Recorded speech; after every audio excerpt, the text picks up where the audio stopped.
Dialogue Guinée avec Jeunes Patriotes. Jeunes patriotes. Bonjour, aujourd'hui on se penche sur une série d'informations assez intrigantes qui circulent. Ça concerne des voyages fréquents et, ma foi, très discrets par des personnalités proches du pouvoir en Guinée. Oui, bonjour. Et ça durerait depuis la prise de pouvoir, donc presque 4 ans. Forcément, ça soulève des questions. Exactement, notre exploration va donc porter sur ces éléments qui suggèrent des flux financiers peut-être suspects, vous voyez, et ça mettrait en cause l'entourage direct du pouvoir guinéen actuel. Hmm. Et le contexte est hypersensible, bien sûr. On est en pleine transition politique. Voilà, donc les attentes en matière de transparence, de gestion des affaires publiques, elles sont particulièrement élevées. Tout à fait. Pour nourrir notre discussion, on va s'appuyer sur les infos rapportées par une source. Elle documente des enquêtes, des renseignements sur ces mouvements financiers présumés. Donc on parle de voyages répétés, c'est ça? De circuits bancaires peut-être un peu opaques. C'est ça, et des figures clés qui seraient potentiellement impliquées.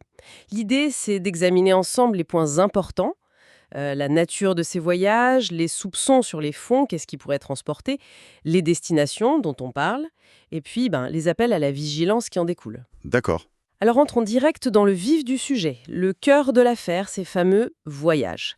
Ce qui est rapporté, c'est que ce n'est pas juste une fois ou deux, ça semble être un schéma récurrent. Oui, ce qui frappe d'emblée dans ces informations, c'est ça, c'est la régularité. La fréquence des déplacements de personnes décrites comme proches du pouvoir, et ça dès le début de la transition. Et il y a un nom qui revient souvent. Exactement. Lauriane Doumbouya. Présentée comme l'épouse du dirigeant, Mamadi Doumbouya, elle serait, d'après ces infos, une figure centrale de ces allers-retours. Oui, presque 4 ans de voyage réguliers.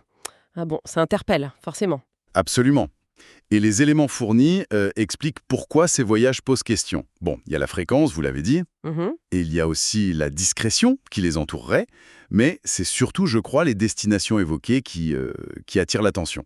On ne parle pas juste de visite officielle, quoi. Non, c'est pas du tourisme classique non plus, j'imagine. Ben non. Les infos parlent de passages en Suisse, dans d'autres pays d'Europe de l'Ouest, mais aussi dans des lieux connus comme centres financiers importants, voire des juridictions qui facilitent une certaine opacité, comme les îles Caïmans, qui sont citées noir sur blanc.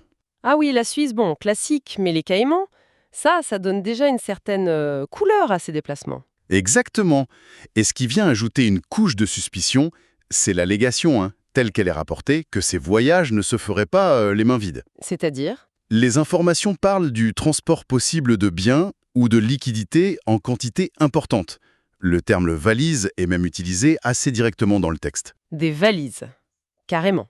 Oui, pour décrire ce qui pourrait être transporté. C'est évidemment une image très très forte et suggestive. Des valises qui voyagent souvent vers des destinations financières clés. Bon, ça commence à dessiner un tableau là. Mais alors comment de telles opérations seraient possibles de façon répétée, discrète? Est-ce que la source donne des pistes là-dessus? Oui, et ça c'est un point crucial soulevé dans les informations. Il est question de l'utilisation présumée par Lauriane Doumbouya, donc, d'un passeport diplomatique guinéen. Ah, d'accord. Et ce document serait combiné à ce que la source appelle un pseudo-statut de première dame. L'implication directe, selon ces informations, c'est que ce statut particulier, il l'empêcherait la fouille des bagages, ou en tout cas il la compliquerait fortement lors des contrôles aux frontières. Un passeport diplomatique et un statut qui protégerait les bagages. Donc ce serait ça le mécanisme suggéré pour expliquer comment ces fameuses valises pourraient passer sans trop de problèmes. C'est l'hypothèse qui est avancée, oui. Si cette allégation est correcte, l'utilisation d'un passeport diplo et, disons, le respect accordé au statut de conjoint de chef d'État pourrait, en théorie, offrir une protection contre les fouilles systématiques, celles que subissent les voyageurs lambda, quoi. Je vois. Donc, on voit bien comment cette affirmation, telle qu'elle est présentée, elle nourrit directement les spéculations. Est-ce que ça pourrait être un moyen de faire circuler des fonds, des biens de valeur, en dehors des circuits financiers classiques et surtout des contrôles habituels? Est-ce que les documents disent si ce genre de procédé, l'utilisation présumée d'un statut diplomatique pour éviter les contrôles sur les bagages, est-ce que c'est courant ou si c'est présenté comme quelque chose de spécifique à ce cas? Alors, les informations ne détaillent pas si c'est une pratique fréquente en général, mais elles le présentent comme un élément clé ici, dans ce cas précis, pour expliquer comment ces transports présumés seraient possibles. Le focus est mis sur la manière dont ce statut spécifique pourrait être exploité. D'accord. Faut se rappeler le principe général, souvent basé sur la Convention de Vienne, qui accorde certaines immunités, certains privilèges aux diplomates et à leurs effets personnels pour faciliter leurs fonctions officielles. Oui, bien sûr. L'allégation ici, c'est que ce privilège pourrait être, détourné de son but initial. Mais bon, encore une fois, c'est présenté comme une allégation basée sur les informations collectées. Entendu. Donc, des voyages fréquents, potentiellement chargés vers des destinations financières facilitées par un statut particulier. Mais où irait cet argent? Ou ces biens, plus précisément? La source, elle évoque des lieux de dépôt. Oui, les informations ne s'arrêtent pas là. Elles essayent aussi de dessiner une carte des destinations finales présumées pour ces fonds. Plusieurs lieux sont listés où des dépôts réguliers pourraient avoir lieu. Ah oui? Lesquels? On mentionne des banques en Côte d'Ivoire et au Rwanda. Ces pays sont décrits dans les documents comme étant réputés pour offrir une certaine discrétion bancaire dans la région. Intéressant, ce choix de pays voisins ou régionaux réputés discrets. Mais ça ne s'arrête pas là, j'imagine. Non, la liste est plus longue et plus globale. La Suisse est à nouveau citée, destination classique pour la gestion de fortune, évidemment. Mais on trouve aussi des noms, disons, plus exotiques et souvent associés à une forte opacité financière. Les îles Marshall sont mentionnées. Les îles Marshall? Oui, et aussi les Émirats arabes unis, en particulier Dubaï, qui est un hub financier majeur, on le sait.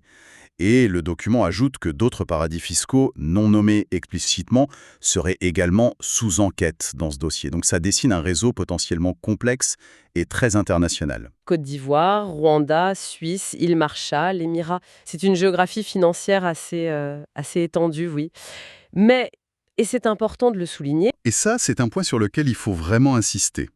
Les informations rapportées présentent ces éléments comme des pistes sérieuses, basées sur des renseignements collectés. Le texte indique que la collecte d'infos, les investigations se poursuivent. et ça illustre bien la difficulté de tracer l'argent, j'imagine. Exactement. Ce que cette situation illustre parfaitement, et c'est un point qui est souligné dans les documents, c'est la difficulté énorme qu'il y a à tracer les flux financiers internationaux. Mais pourquoi c'est si compliqué, au fond? Surtout quand on a des pistes comme celle-là sur les voyages, les destinations. Il y a plusieurs facteurs qui jouent, et les informations y font allusion. D'abord, le passage par des juridictions dites de complaisance, ou paradis fiscaux, comme les Marshall ou d'autres centres offshore. Oui, Ces endroits ont souvent des lois qui protègent très fortement le secret bancaire. Ça rend difficile d'identifier les vrais bénéficiaires des comptes ou des sociétés qui sont enregistrées. Ensuite, il y a l'utilisation possible de structures complexes, des sociétés écrans, des trusts, des prête-noms. Tout ça, ça crée des couches, des intermédiaires entre l'origine des fonds et leur destination finale. un vrai millefeuille, quoi. C'est un peu ça. Et même si la coopération internationale en matière d'échange d'infos financières progresse, elle a ses limites. Le texte parle d'ailleurs des limites de la transparence financière dans le monde. Tout ça rend le suivi extrêmement ardu, et forcément, ça alimente les spéculations quand des mouvements suspects sont observés. D'accord. Bon. Et au-delà des mécanismes, des lieux, est-ce que la source donne des indications sur les motivations? Pourquoi organiser de tels transferts présumés? Alors là, les informations rapportées avancent une allégation très spécifique. Elle suggère que le dirigeant lui-même, Mamadi Doumbouya, se sentant, et c'est l'expression utilisée, pris au piège. Pris au piège? Oui.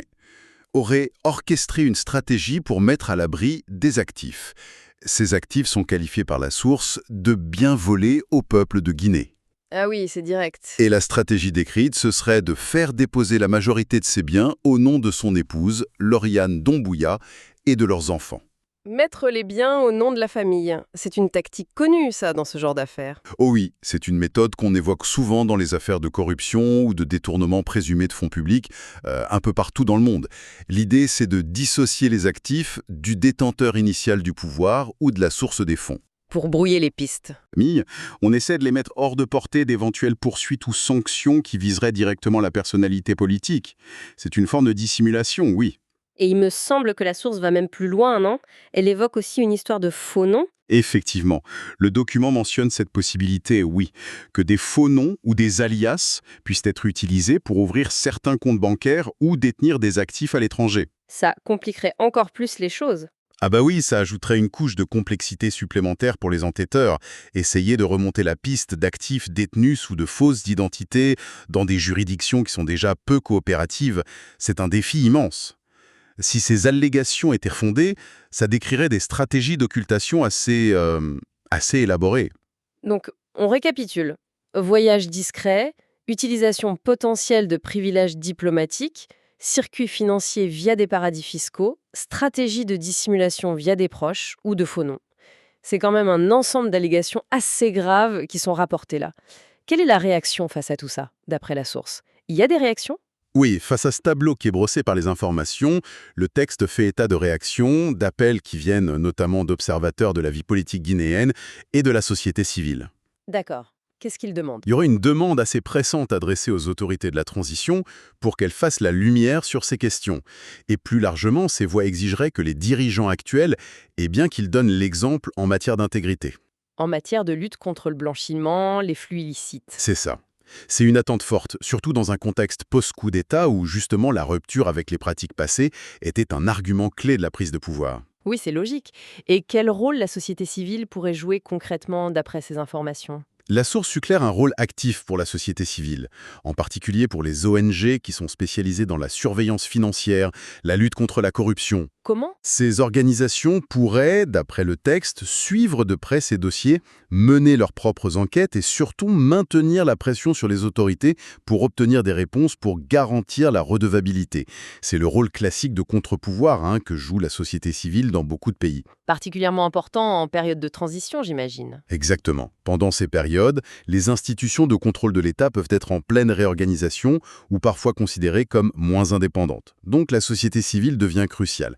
Et la transparence, comme le souligne le document, est vue comme essentielle pour maintenir la confiance de la population. Mais cet appel à la vigilance, il est formulé de manière générale ou bien la source est plus précise? C'est là que ça devient particulièrement direct. L'appel rapporté dans le texte n'est pas seulement général, il y a une interpellation très spécifique qui est adressée à la société civile guinéenne. Ah oui. Pour qu'elle se penche un peu plus sur Lauriane Doumbouya, c'est dit comme ça, et qu'elle surveille aussi de près certains membres de sa famille, qui sont d'ailleurs nommés dans le document. Donc c'est une mise en cause nominative et un appel à une surveillance ciblée sur des individus précis. C'est assez frappant comme démarche. Très direct. Oui. Bon, alors si on essaie de rassembler un peu toutes les pièces du puzzle, telles qu'elles nous sont présentées par cette source, on a d'abord ces déplacements, répétés, discrets, sur une longue période, attribués à des proches du pouvoir, avec Lauriane Doumbouya comme figure centrale présumée. C'est ça. Ensuite, il y a cette allégation clé concernant l'utilisation d'un statut diplomatique ou quelque chose d'approchant. Qui permettrait de faire voyager ces fameuses valises sans être soumis aux fouilles habituelles, ce qui alimente les soupçons sur ce qui est transporté, bien sûr. Tout à fait. Puis vient la question des destinations, des circuits financiers qui seraient choisis pour leur opacité, passant par des banques dans des pays africains voisins jugés discrets, Mais surtout par des centres financiers internationaux comme la Suisse et des paradis fiscaux bien connus, îles Marshall, Émirats arabes unis. Et pour compléter ce tableau, la source avance des stratégies spécifiques qui seraient utilisées pour dissimuler ces actifs, présumés volés, notamment le fait de placer les biens au nom de l'épouse et des enfants du dirigeant. Et l'évocation de l'utilisation possible de fausses identités pour rendre le traçage encore plus compliqué. Voilà. Et enfin, face à tout ça, on note ces appels insistants à la transparence qui viennent d'observateurs, de la société civile, adressés aux autorités de transition. Et surtout cet appel très très direct à la vigilance citoyenne qui cible nommément Lauriane Doumbouya et certains de ses proches. C'est une bonne synthèse des éléments rapportés, oui. Et tout ça, ça nous amène assez naturellement à une réflexion finale qui émerge des constats et des limites qui sont mentionnées dans les informations elles-mêmes. Le document met en lumière, d'un côté, la très grande difficulté à suivre les flux financiers dès qu'ils deviennent internationaux et qu'ils utilisent des structures opaques, ça on l'a vu. Oui. Et d'un autre côté, il pointe l'existence potentielle de mécanismes comme cette immunité diplomatique allégée qui pourrait permettre à certains individus d'échapper au contrôle standard. Alors la question qui se pose c'est... Précisément. Compte tenu de ces deux aspects, la complexité du traçage financier global et la possibilité pour certaines personnes clés d'utiliser des statuts protecteurs, on peut légitimement s'interroger sur les limites réelles de la vigilance citoyenne. Elle est présentée dans le texte comme un recours essentiel, mais jusqu'où peut-elle aller? voilà. Jusqu'où la société civile seule peut-elle aller pour exiger et obtenir la redevabilité concernant d'éventuels flux de capitaux illicites? Surtout pendant une période de transition politique où les enquêtes officielles, qu'elles soient nationales ou internationales, peuvent elles-mêmes rencontrer d'énormes obstacles techniques et politiques. C'est une question ouverte, en effet. Oui, et ça souligne le défi immense que représente cette lutte pour la transparence financière dans des contextes aussi complexes que celui qui est décrit par notre source aujourd'hui.